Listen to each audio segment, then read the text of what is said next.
So welcome back to Shortcut guys. We are continuing chapter number 11 force and pressure.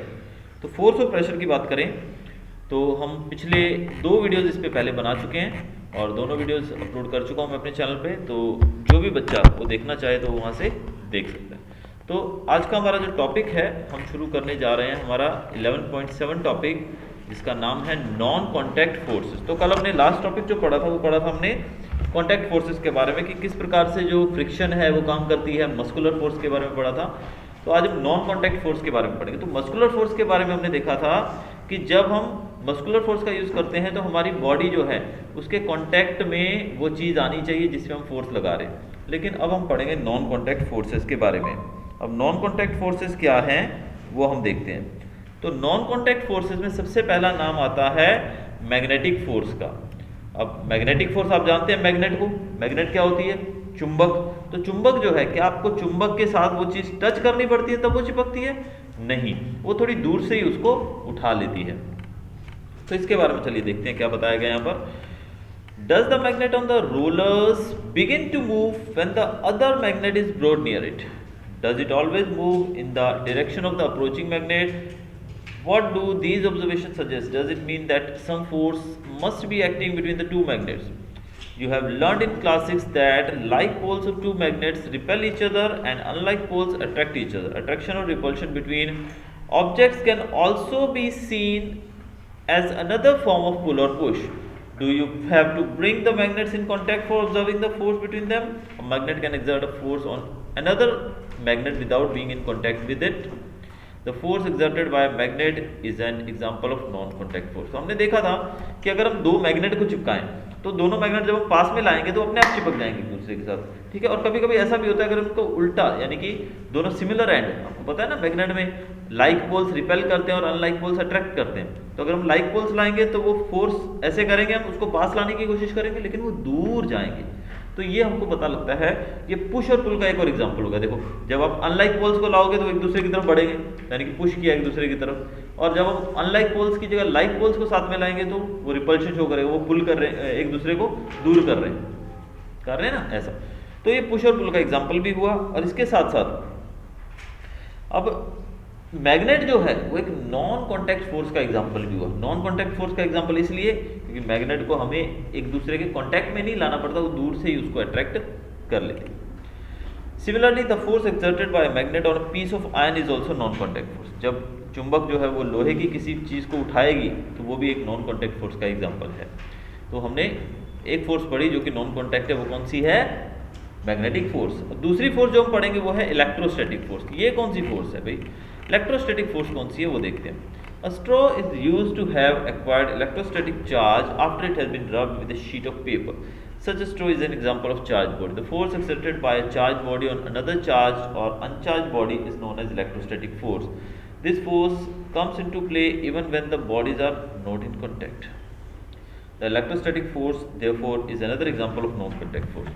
अब electrostatic force क्या होती है? अब मैं आपको इसके लिए एक एग्जांपल आपको दूंगा। आपको याद है, आप जब छोटे तो खैर अभी भी हो, छोटे थे नहीं, छोटे ही हो, हम एक रूलर स्केल जो आता है हमारा, प्लास्टिक का स्केल जो रहता है, हम उसको अपने बालों में रगड़ के कुछ पेपर के टुकड़ों को उठाने की कोशिश करते थे क्लास के अंदर। किया तुम लोगों ने कभी ऐसा? मेरे ख्याल से हर एक बच्चे ने किया होगा। यार आजकल के बच्चे जो हैं वो मोबाइल मैनिया वाले हैं तो शायद इन लोगों ने ना किया हो, बट फिर भी ज़्यादातर बच्चे ये कर चुके हैं। हम एक स्केल लेते हैं, उसको अपने बालों पर रगड़ते हैं, अच्छे से रब करते हैं, उसके बाद कुछ पेपर के टुकड़ों को उससे उठाने की कोशिश करते हैं और हम देखते हैं कि पेपर के टुकड़े उससे चिपक गए। होता है ना ऐसा? तो भाई ये पेपर के अंदर कोई पावर थी या उस स्केल में कुछ पावर थी जिसने उन पेपर के टुकड़ों को खींच लिया, और वो पावर थी तो वो कहाँ से आई? तो ये जो फोर्स जो हमने रबिंग करके हमने उसको, सिर्फ फर्क कब पड़ा? जब हमने उसको अपने बालों से अपने सर से रगड़ा तब। तो इस तरीके से जो स्केल था वो चार्ज हो गया।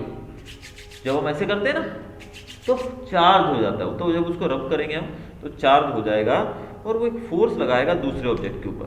अब क्या आपने उस स्केल को पेपर के साथ टच किया था तब चिपके थे वो? नहीं, वो थोड़ा ऊपर से उठने लगते हैं। तो यानी कि this is also an example of non contact force. तो इलेक्ट्रोस्टैटिक फोर्स की अगर हम डेफिनेशन की बात करें तो the force exerted bye a charge body और अनदर चार्ज बॉडी और uncharged body is called electrostatic force. हमने इलेक्ट्रोस्टैटिक फोर्स जो है उसकी डेफिनेशन बात करी थी। स्केल जो था वो चार्ज हो गया था और पेपर जो था वो अनचार्ज था, तो स्केल ने उसके ऊपर फोर्स लगाई, उसको अट्रैक्ट किया। तो फोर्स एक चार्ज्ड बॉडी जो है वो अनचार्ज बॉडी के ऊपर लगाती है, या फिर एक चार्ज बॉडी दूसरी चार्ज बॉडी के ऊपर लगाती है, उसको हम बोलते हैं इलेक्ट्रोस्टैटिक फोर्स।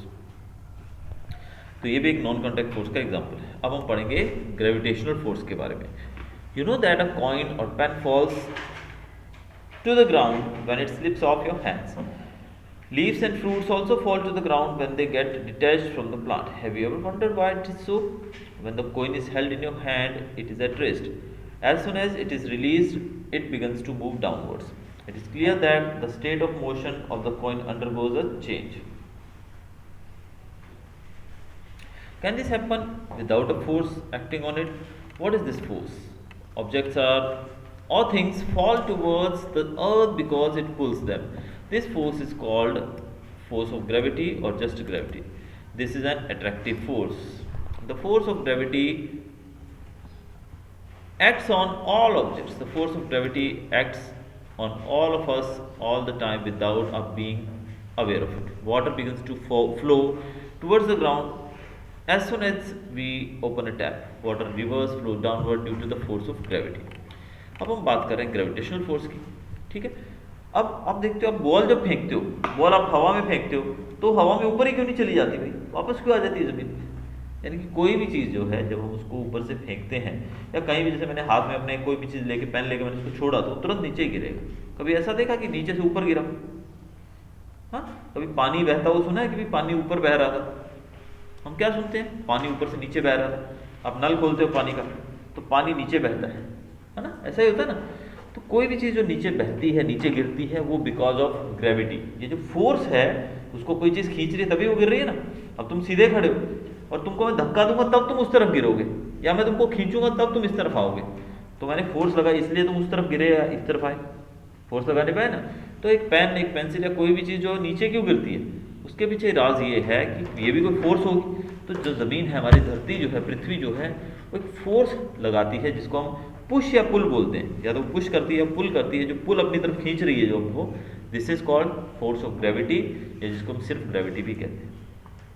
इसी के कारण हम लोग, आपने देखा हमारी पृथ्वी कैसी गोल है, वैसे किस आकार में, हम बोल सकते हैं अगर ऑरेंज की तरह है गोलाई में, तो फिर इस हिसाब से देखने जाएं तो इस तरफ जो लोग होंगे उनको तो नीचे गिर जाना चाहिए ना, लेकिन गिरते क्यों नहीं है नीचे? Because of gravity only. Gravity है, इसी कारण से हम लोग इस पृथ्वी के ऊपर टिके हुए। आपने देखा होगा एस्ट्रोनॉट्स को जो अंतरिक्ष में जाते हैं तो वो हवा में उड़ते रहते हैं, पता है ना, वो हवा में उड़ते रहते हैं क्योंकि यहाँ पे ग्रेविटी नहीं। हमारे यहाँ पे ग्रेविटी है इसलिए हम पृथ्वी से चिपके हुए हैं, ऊपर जाएंगे तो ग्रेविटी नहीं होगी, इसलिए हम हवा में उड़ने लगेंगे। देखा है ना एस्ट्रोनॉट्स को, बहुत सारी मूवीज में भी देखा होगा। तो ये हमारी फोर्स ऑफ ग्रेविटी।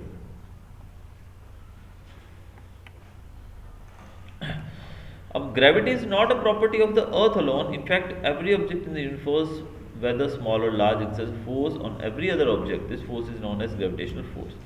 अब सिर्फ ग्रेविटी अर्थ के पास ही नहीं है, जितने भी अंतरिक्ष में घूमने वाली, ब्रह्मांड में घूमने वाली चीज़ें हैं, भले वो एस्ट्रॉइड्स हैं, मीटराइट्स हैं, कुछ भी हैं, दूसरे ग्रह हैं, वो सब एक दूसरे के ऊपर एक फोर्स लगा रहे हैं। इसी कारण से वो दूर दूर हैं, वरना वो एक दूसरे के करीब ना आ जाए। कोई फोर्स है जो उनको दूर रखे हुए हैं। आपको पता है हमारी अर्थ जो है घूमती है सन के चारों तरफ, वैसे बहुत सारे प्लेनेट जो हैं वो भी सन के चारों तरफ घूमते हैं। वैसे ही अंतरिक्ष के अंदर बहुत सारे पत्थर बड़े बड़े वो घूम रहे हैं, मीटराइट्स, मीटियर्स, एस्ट्रॉइड्स घूम रहे हैं। तो वो एक ही लाइन में कैसे घूम रहे हैं? कोई फोर्स है जिससे वो वहाँ टिके हुए हैं। अगर वो फोर्स ना हो तो वो तो उस तरफ भी जा सकते, फिर तो कहीं भी जा सकते, क्योंकि घूम रहे हैं। ठीक है, तो वो जो फोर्स है हर एक को अपनी अपनी जगह पर रखे हुए, that is called gravitational force. आगे हम पढ़ेंगे प्रेशर के बारे में। तो फोर्स के बारे में हमने बहुत कुछ पढ़ लिया, अब हम देखते हैं प्रेशर क्या होता है। तो प्रेशर तो तुम लोग जानते ही होगे, है ना, बहुत प्रेशर है तुम्हारे ऊपर स्कूल का, है ना, बहुत प्रेशर है ना? नहीं, you have learned in class 7 that strong winds during storm or cyclone can blow away even the rooftops. You have also learned that winds and cyclones are caused by differences in the air pressure. Is there any relation between the pressure and force? Try to push a nail into a wooden plank by its head. Did you succeed? Try now pushing the nail by the pointed end. Could you do this time? Try cutting vegetables with a blunt knife and then with a sharp knife. Which is easier? Do you get the feeling that the area over which the force is applied plays a role in making these tasks easier. The force acting on a unit area of a surface is called pressure. तो ये pressure की definition आ गई पहले तो, कि unit area के ऊपर जो फोर्स एक्ट करती है उसको बोलते हैं प्रेशर। ठीक है, अब इसको मैं एग्जांपल के द्वारा आपको समझाता हूँ। यहाँ पर देखिए, ये जो कील थी जिसकी बात हमने की, आपने कील लिया और ये कील का जो ये हिस्सा है ये पॉइंटेड है, तीखा, और ये ऊपर टोपी होती है, इसको कैप बोलते हैं, गोल हिस्सा। ठीक है, अब आप जब इस कील को ठोकने जाओगे दीवार में, तो आप इस तरफ से ठोकने की कोशिश करोगे तो कील अंदर जाएगी, टोपी की तरफ से, कैप की तरफ से कभी जाएगी अंदर? कभी नहीं जाएगी, कितना भी जोर लगा लो दीवार में नहीं जाएगी। ठीक है, लेकिन जब आपने ये हिस्सा रख के उसको थोड़ा सा ऊपर से एक हथौड़ी मारी तो तुरंत दीवार के अंदर चली जाएगी। ये क्या हुआ भाई, मैंने उसी हथौड़े से पहले मारा था, उसी हथौड़े से अभी मारा है, मारने वाला भी पहले भी मैं था, अभी मैं ही हूँ। ऐसा तो नहीं था भी पहले एक छोटा बच्चा मारा था इसलिए उसकी पावर कम थी। ठीक है, फिर ऐसा क्यों होता है? इसका रीजन है सरफेस एरिया। पहले हम फोर्स जो लगा रहे थे वो इस एरिया पे लगा रहे थे, और ये एरिया बड़ा है, टोपी होती है, बड़ी होती है ना कैप, तो कैप जो थी ये बड़ा एरिया था, तो इसके ऊपर जब मैंने फोर्स लगाई तो फोर्स मैंने जितनी लगाई थी वो पूरे पे फैल गई, पूरे पे फैल गई। लेकिन जब मैंने वही फोर्स इसको सामने रख के लगाई तो वो फोर्स जो थी एक छोटे से पॉइंट पे, तीखा होता है ना, कील कैसा होता है, आगे से एकदम नोकीला होता है, तो ये नोकीलापन जो है मैंने फोर्स जब इस पे लगाई, इस पे लगाने का मतलब कि जब मैंने ऊपर से इसको मारा तो ये इसके अंदर तुरंत चला जाएगा, क्योंकि यहाँ पे फोर्स जो है वो एक पॉइंट के ऊपर एक्ट करेगी। यानी कि ऊपर टोपी पे मारा मैंने, और फोर्स जो है टोपी से होती हुई सीधा इस कील के जो तीखापन जो पॉइंट रहता है वहां पे जाएगी। अब वो पॉइंट बिल्कुल छोटा सा होता है, छोटा होता है, जितना तीखा होगा उतना आसानी से जाएगा। ठीक है, तो यानी कि पूरी फोर्स इकट्ठी होकर एक छोटे से पॉइंट पे गई, तो ऑब्वियसली वो जल्दी अंदर चला जाएगा। अब ऐसे देखें तो भाई एक बंदे के ऊपर, तो तुम बच्चे मस्ती करते हो, जब एक ही बंदे तो आपस में लड़ रहे हो दोनों जन मस्ती में, ठीक है, एक बच्चा नीचे लेटा हुआ, दूसरा उसके ऊपर बैठ गया, तो कोई फर्क नहीं पड़ेगा, खास फर्क पड़ेगा कुछ? कोई खास नहीं। एक दूसरे के ऊपर तो हम लोग, उसका वजन है 40 किलो, तुम्हारा भी 40-50 किलो, मिलजुल के हो जाएगा। लेकिन अब उसके ऊपर 2 लोग बैठ गए, 3 लोग बैठ गए, 4 लोग बैठ गए, 5 लोग बैठ गए, 6 लोग बैठ गए, 8 लोग बैठ गए, 10 लोग बैठ गए, 10 लोग बैठ गए, तो सबसे ज़्यादा प्रेशर किसके ऊपर आ रहा होगा? नीचे वाले के ऊपर आ रहा होगा। तो उसी प्रकार से जो पूरी फोर्स है वो इकट्ठी होकर उस पॉइंट पे चली जाती है, और उस पॉइंट पे जाती है तो जब हम ऊपर हथौड़ी को पीछे कील मारते हैं टोपी के ऊपर, जब हिट करते हैं तो वो फोर्स इतनी जगह पर लगी, लेकिन आगे जाकर वो फोर्स सारी एक नोकीला पॉइंट जो है कील का, उसके ऊपर वो इकट्ठी हो जाएगी, और इसी कारण से वो अंदर चला जाएगा, फोर्स ज़्यादा जाएगी, प्रेशर लगेगा। ठीक है, जैसे हम चाकू है, सब्जी काटते हैं, तो सब्जी हम पता है एक तीखा हिस्सा होता है, शार्प होता है, और एक होता है ब्लंट, यानी कि जो दूसरा तरफ जिसको हम पकड़ कैसे काटते हैं। ठीक है, तो आप उल्टी साइड से काटोगे सब्जी कटेगी? नहीं कटेगी, क्योंकि वो हिस्सा चौड़ा होता है, थोड़ा तीखा नहीं होता ना। तीखे का मतलब क्या है? तीखा मतलब एकदम धार, पतला ब्लेड होता है, जैसा ब्लेड एकदम पतला होता है, वो हाथ पे लग जाएगा तो तुरंत चीर देता है। लेकिन कोई मोटी चीज़ होती है करती है ऐसा? नहीं करती। तो चक्कू जो है वो भी, तो हम पतली चीज़ लेते हैं। तो सरफेस एरिया अगर कम होगा तो प्रेशर ज़्यादा लगेगा, फोर्स ज़्यादा फील होगी। समझ में आया प्रेशर कैसे होता है? मैं अब प्रेशर की डेफिनेशन की बात करें, the force acting on a unit area of surface, यानी कि सरफेस जो है उसके यूनिट एरिया के ऊपर जो फोर्स लगती है उसको हम बोलते हैं प्रेशर। तो प्रेशर और फोर्स कैसे जुड़े हुए एक दूसरे से पता लग गया। फोर्स मतलब हमने अभी तक जो पढ़ा वो सब फोर्स है, लेकिन जब वो फोर्स यूनिट एरिया पे एक्ट करती है तो उसको प्रेशर बोलते हैं। ठीक है, अब कुर्सी जो है, इस कुर्सी के चारों पाए के ऊपर बराबर वजन आएगा तो वो बैलेंस हमारा संभाल लेगी, लेकिन अगर हम एक तरफ जोर ज्यादा देंगे तो टूट जाएगी। ठीक है, क्योंकि सारा जो फोर्स थी वो मैंने एक तरफ डाल दी, और प्रेशर जो था इसके ऊपर ज्यादा हो गया और वो टूट गई। लेकिन मैं यहाँ बैठा हूँ बीच में कुर्सी में, चेयर पे, तो अभी जो चारों पैर हैं इसके जो फोर्स है, मैं ऊपर बैठा हूँ, जो मेरा वजन है, फोर्स लग रही है जो ऊपर से नीचे की तरफ, ग्रेविटी नीचे जा रही है ना कुर्सी, अभी कुर्सी हटा दो तो मैं नीचे गिर जाऊँ। ठीक है, तो जो फोर्स लग रही है चारों पैरों पे समान लग रही है, इस कारण से बची हुई है। लेकिन अब अगर मैं एक तरफ ज़्यादा जोर दूं या फिर ज़्यादा उसको पुल करूं तो ऑब्वियसली टूट जाएगी। तो समझ में आया आपको प्रेशर क्या होता है? अब प्रेशर जो है उसको फॉर्मूला भी होता है कि अगर आपको प्रेशर निकालना है तो प्रेशर का फॉर्मूला होता है फोर्स पर area on which it acts. यानी कि किसी भी चीज़ को आप किसी भी चीज़ पे आपको अगर कैलकुलेट करना है फोर्स, प्रेशर कैलकुलेट करना है, तो फोर्स पर यूनिट एरिया के हिसाब से उसको कैलकुलेट कर सकते हैं।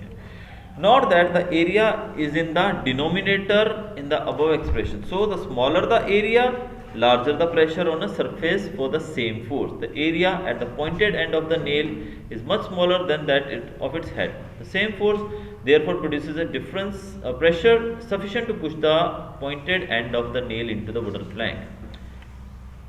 अब हमने यहाँ पर एक चीज़ क्या देखी कि यहाँ पर फोर्स अपॉन एरिया, प्रेशर क्या होता है, फोर्स अपॉन एरिया। अगर मैं इसको यहां पर लिख के बताऊं आपको तो क्या होता है फॉर्मूला हमारा, फोर्स अगर आपको प्रेशर निकालना है तो प्रेशर अगर आपको निकालना है तो total force divided by area. ठीक है, अब यहां पर आप देख रहे हो एरिया नीचे आ रहा है, डिनोमिनेटर पता है एफ अपॉन ए लिखा मैंने, एफ के नीचे ए। ठीक है, अगर आपको प्रेशर निकालना है तो फोर्स को डिवाइड कर दो एरिया से। अब ए नीचे आने का मतलब ये है कि एरिया अगर बड़ा होगा तो प्रेशर कम होगा, एरिया अगर कम होगा तो प्रेशर ज्यादा होगा। समझ रहे बात, आई समझ? तो यही यहां पर बताया गया। तो कील के सिलसिले में क्या होता है, जब हम कील को ठोकते हैं, मारते हैं पीछे से, तो अगर मोटे हिस्से के ऊपर मोटा हिस्सा नीचे रखेंगे तो फोर्स जो है नीचे आके वो फैल जाएगी टोपी की तरफ। लेकिन जब हम टोपी को ऊपर रखेंगे और वो जो कील का नोकीला हिस्सा उसको नीचे रखेंगे तो हम कील को ऊपर मारेंगे तो पूरी फोर्स जो है वो जाकर एक पॉइंट पे इकट्ठी हो जाएगी, छोटे से पॉइंट पे, तो ज़्यादा फोर्स वहाँ पर लगेगी और वो कील अंदर चला जाएगा। अंडरस्टूड? जैसे आप कोई भी चीज़ है भाई, अब टेबल पे स्कूल में भी जाकर बेंच पे बैठते हो तो एक बेंच के ऊपर कोई मोटू है बहुत और बीच में सपोर्ट नहीं है और वो बीच में बैठा है एकदम, तो शायद बेंच टूट सकता है, लेकिन वो साइड में रहेगा तो नहीं टूटेगी, या थोड़ा ढंग से बैठेगा तो नहीं टूटेगा वो। लेकिन कभी कभी आपने देखा होगा टूट जाता है चीज़, तो टूटने का मतलब ये होता है कि वो जो बैलेंस जो था वो प्रॉपर मेंटेन नहीं हो पाया और एक ही जगह पे प्रेशर आ गया। बोलते हैं ना यहाँ पे प्रेशर ज़्यादा आ गया इस वजह से टूट गया, यहाँ पे प्रेशर ज़्यादा आया इस वजह से टूट गया। ठीक है, तो ये प्रेशर। अब बात करते हैं pressure exerted bye liquids and gases. Liquid और गैस क्या वो भी प्रेशर लगाते हैं क्या, वो भी प्रेशर शो करते हैं? लिक्विड और गैस की बात करें, चलो देख लेते हैं। Now note that the rubber sheet has been fixed on the side of the container and not at the bottom. Thus the bulging of the rubber sheet in this case indicate that water exerts pressure on the side of the container as well as. Let's investigate it further. Now can you now say that liquid exerts pressure on the wall of the container? Does gases also exert pressure? Do they also exert pressure on the wall? अब यहां पर एक चीज आप देखिए कि wall यानी कि लिक्विड, क्या पानी प्रेशर शो करता है? नहीं करता है शो प्रेशर। अगर हम देखें आपकी जो पानी की बोतल है, टंकी है पानी की, सपोज अगर हम देखें कि उसको हम कमजोर हो टंकी पानी की, तो क्या होगा, पानी टंकी को तोड़ के बाहर आ जाएगा। टंकी गली हुई हो, बहुत पुराना प्लास्टिक हो तो, लेकिन अगर वो स्ट्रांग होगी तो वो बाहर नहीं आएगी। लेकिन वो अगर टंकी थोड़ी सी ढीली हो या खराब हो या ऐसा कुछ हो तो पानी बाहर आ जाएगा। तो बाहर क्यों आ गया? टंकी को तोड़ा किसने? तुमने तोड़ा टंकी को। किसने तोड़ा टंकी को? पानी के टैंक को पानी ने तोड़ा। पानी के प्रेशर से टूटी ना वो, तो फिर पानी ने फोर्स नहीं लगाई, वो अपने आप टूट गई। हम जानते हैं किसी भी चीज़ को तोड़ने के लिए, उसको उठाने के लिए, हिलाने के लिए, उसकी पोजीशन बदलने के लिए हमें फोर्स चाहिए। ठीक है, अब फोर्स हमने तो नहीं लगाई फोर्स उस पर, लेकिन फोर्स जो थी वो पानी का प्रेशर था जिस कारण से वो टंकी बर्स्ट हो गई, टूट गई। समझ में आई बात? तो हम कह सकते हैं कि लिक्विड जो है वो प्रेशर शो करता है, नहीं करता है? चलो एक चीज़ और, छोटा सा एग्जांपल और देता हूँ। होली तो खेलते हो ना, होली, गब्बर सिंह का डायलॉग बहुत पॉपुलर है, कब है होली, होली कब है, शोले का सुना वो डायलॉग। अब होली वाले दिन आजकल तो पता नहीं बच्चे खेलते हैं कि नहीं, हम लोग छोटे थे तो एक बलून से मारते थे एक दूसरे को, कलर वाला पानी डाल के उसको बलून, छोटे छोटे बलून भी मिलते थे। आज भी करते होगे तुम लोग, करते हो ऐसा? करते हैं भी, आज भी बच्चे करते हैं। तो बलून तुमने देखो, अभी खाली बलून मैंने मारा तो चोट लगेगी, और भरा हुआ पानी से तो लगेगी, लगी ना? तो फिर वो उसके अंदर फोर्स थी तभी लगा ना, पानी की वजह से हुआ ना ऐसा। ठीक है, तो वो भी फोर्स शो करता है।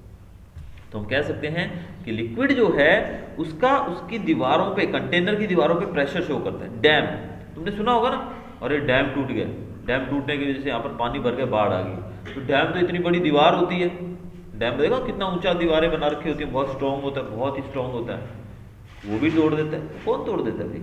पानी तोड़ता है ना। कोई कोई आदमी थोड़ी जाके उसमें कील ठोक के होल बना के आता है, दरार बनाता है, भी पानी निकल लेगा इससे। वो पानी के प्रेशर से ऐसा होता है। तो हम कह सकते हैं कि लिक्विड जो है वो अपनी दीवारों पे, यानी कि जिस जगह पर वो रह रहा है, सपोज एक बाल्टी के अंदर है तो बाल्टी की दीवारों पे उसका प्रेशर होगा, टंकी में है तो टंकी के ऊपर उसका प्रेशर होगा, अगर वो डैम के अंदर है तो डैम की दीवार के ऊपर उसका प्रेशर होगा। समझिए बात? तो लिक्विड प्रेशर एग्जर्ट करता है, यस करता है। When you inflate a balloon, why do you have to close its mouth? What happens when you open the mouth of the inflated balloon? Suppose you have a balloon which has holes. Would you be able to inflate it? If not, why? Can you say that air exerts pressure on all directions? Do you recall what happens to the air in the bicycle tube when it has a puncture? Do these observations suggest that air exerts pressure on the inner wall of the inflated balloon or tube? So, we find that gases to exert pressure on the wall of the container. अब हमने ये तो देख लिया, अभी पानी जो है वो तो प्रेशर शो करता है, प्रेशर लगाता है। अब बात करते हैं एयर की। हवा भी प्रेशर लगाती है, लगाती है, लगाती है। तुमने देखा होगा कभी तुम लोग प्लाई लेके आए, प्लाई बोर्ड, प्लाई ऐसा देखा होगा, ऐसा बड़े वाले प्लाई जो अपना बोर्ड है व्हाइट बोर्ड जैसा, जैसे बड़ी प्लाई, इसको आप बाइक पे लेके जाओगे, कैसे रखोगे इसको बाइक पे? ऐसे पकड़ के बैठोगे तो क्या होगा? पीछे वाला व्यक्ति उड़ जाएगा, पीछे वाला व्यक्ति उड़ जाएगा, गिरेगा दूर जाके, क्या नहीं गिरेगा? तो इसको हमको कैसे रखना पड़ेगा? ऐसे क्रॉस में, यानी कि हवा सामने से आ रही है तो अगर इसको हम ऐसे एकदम लंबा करके रखेंगे तो हवा के साथ वो टकराएगा। आपने देखा ना, कभी कभी हवा तेज होती है तो कभी आप तो पता नहीं लाए होगे नहीं कभी, लेकिन कभी किसी व्यक्ति को ले जाते देखना तो वो बाइक को बहुत धीरे धीरे चलाया गया था, क्योंकि हवा तेज आएगी तो ऐसे बहुत जोर से झटका लगेगा और पीछे वाला शायद गिर भी जाए, ज़्यादा हवा है तो हवा प्रेशर शो करती है। और बात करें आपकी टायर की जो ट्यूब रहती है, टायर के अंदर ट्यूब होती है ना साइकिल में, वो ट्यूब में अगर थोड़ा सा कहीं छेद हो जाए तो क्या होता है? हवा निकल जाती है। हवा क्यों निकल जाती है भाई? क्योंकि वो प्रेशर में अंदर, और जब उसमें उसको जगह मिली बाहर निकलने की तो वहां से निकल रही हो। बलून फुलाते हो तो बलून फुला के हम उसका मुंह बंद क्यों करते हैं? हवा उसमें से निकल के भाग जाएगी, इसीलिए करते हैं ना। हवा अपने आप कैसे निकल जाएगी? क्योंकि वो प्रेशर शो करती है। अगर वो प्रेशर शो ना करे तो वो बाहर नहीं निकलेगी। ठीक है, ये कुर्सी यहाँ पे रखी है, अपने बाहर चली जाएगी? नहीं चली जाएगी ना।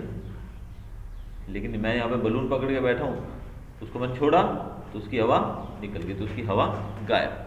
यानी कि एयर जो है वो भी अपने कंटेनर की वॉल्स के ऊपर प्रेशर शो करती है और वाटर भी शो करता है। तो ये दोनों चीज़ें यहाँ पर हमने देखी। तो अभी हमारे लास्ट टॉपिक्स की तरफ हम बढ़ते जा रहे हैं और अगला टॉपिक है हमारा एपी। एपी मतलब अरिथमेटिक प्रोग्रेशन नहीं, एटमॉस्फेरिक प्रेशर। एपी मतलब atmospheric pressure. You know that there is air all around. हमारे चारों तरफ क्या है? एयर है ना, एयर चारों तरफ। This envelope of air is known as atmosphere, और इस एनवलप को हम बोलते हैं एटमोस्फियर। क्या कहा जाता है इस एनवलप को? Atmosphere. The atmosphere air extends up to many kilometres above the surface of the earth. ये जो एटमोस्फियर है बहुत दूर तक है, कई किलोमीटर तक ऊपर है। The pressure exerted by this air is known as atmospheric pressure. Air जो आप चारों तरफ देख रहे हो, हवा तो है ही ना एयर। अब एयर जो है बहुत ऊंचाई पे जाएंगे ना हम लोग, वहां तक एयर है, यानी कि एक पर्टिकुलर जगह जहां तक हमारा एटमॉस्फेयर है उसके ऊपर अंतरिक्ष शुरू हो जाता है, स्पेस शुरू होता है, लेकिन वहां तक हमारा एटमॉस्फेयर है। तो जो एटमॉस्फेयर है उसके अंदर एयर है, तो एयर तो प्रेशर है ही, एयर तो प्रेशर शो करती है, पढ़ा ना हमने अभी। तो वो जो एटमॉस्फेयर है उसके अंदर जितनी भी एयर है वो प्रेशर जो लगा रही है, इसको हम कहते हैं एटमॉस्फेरिक प्रेशर, क्योंकि ये एटमॉस्फेयर के द्वारा लगाया जा रहा है, इसलिए इसको एटमॉस्फेरिक प्रेशर कहते हैं। We know that pressure is force per unit area. हमने देखा था ना प्रेशर क्या होता है? Force upon area. फोर्स को एरिया से डिवाइड कर दो तो प्रेशर आ जाएगा।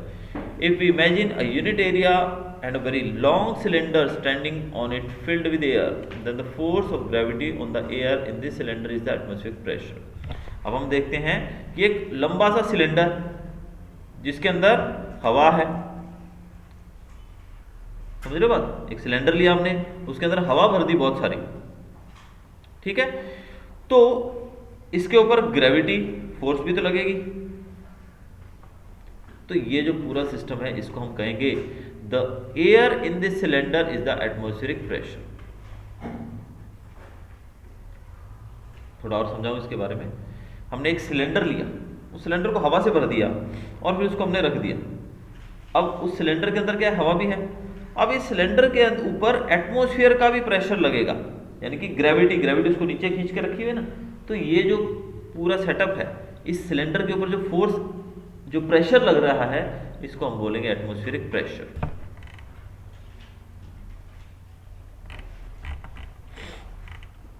But how large or small is the atmospheric pressure?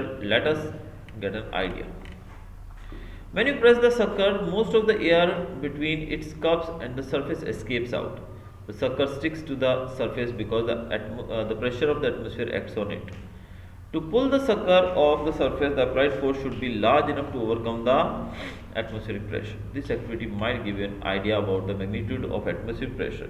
If in fact it would be possible for any human being to pull the sucker off surface,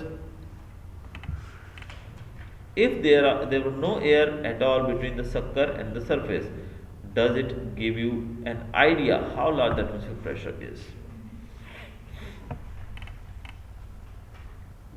अब आपने देखा, अब शक्कर तो मैं आपको क्या समझाऊं कि आपको पता ही नहीं होगा शक्कर क्या होता है। आपके पास गाड़ी है, तो गाड़ी के अंदर देखते हो एक जो शीशा आता है, हमारा विंडो रहती है जो, उसके ऊपर हम एक काले रंग का वो लगा देते हैं चिपकाने वाला, जिससे धूप अंदर ना आए, शेड के लिए। देखा ना, वो एक कितना चौरस सा मिलता है, रेक्टेंगुलर और स्क्वायर शेप में मिलता है, ब्लैक कलर का, और उसके ऊपर एक इतना सा हमें रबर सी लगी होती है, उसको ऐसे शीशे पे चिपका देते हैं, दबा देते हैं, वो चिपक जाता है। ठीक है, जब निकालना हो उसको खींच के निकाल देते हैं, समझ रहे।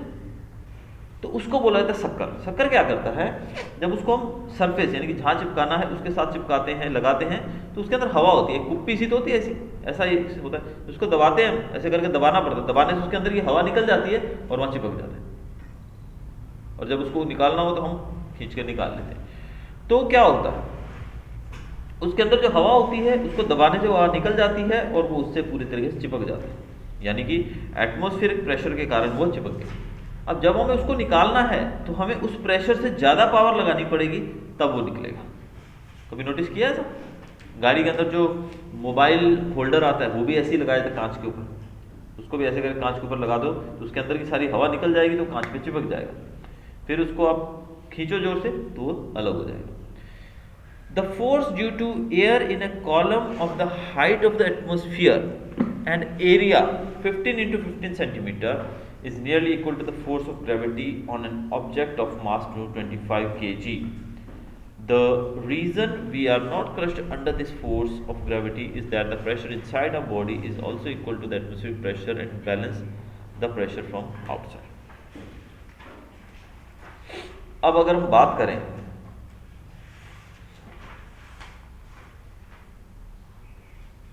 हमारा एटमॉस्फेयर जितना ऊंचा है, एटमॉस्फेयर मतलब जहां तक हमारा एटमॉस्फेयर है, लगभग कहा जाता है यहाँ से 800 किलोमीटर तक हमारा एटमॉस्फेयर धरती से पाया जाता है।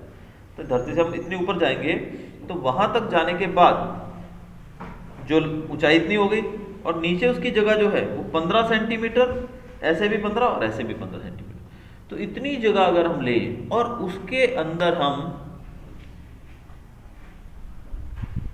जो फोर्स लगेगी, यानी कि इतनी जगह पे मैं बात कर रहा हूँ, यहाँ से वो और वहाँ से ये 15-15 सेंटीमीटर चौड़ा, इतनी जगह पे जो फोर्स लग रही है ना, एटमॉस्फेरिक प्रेशर, वो इतना ज़्यादा है कि,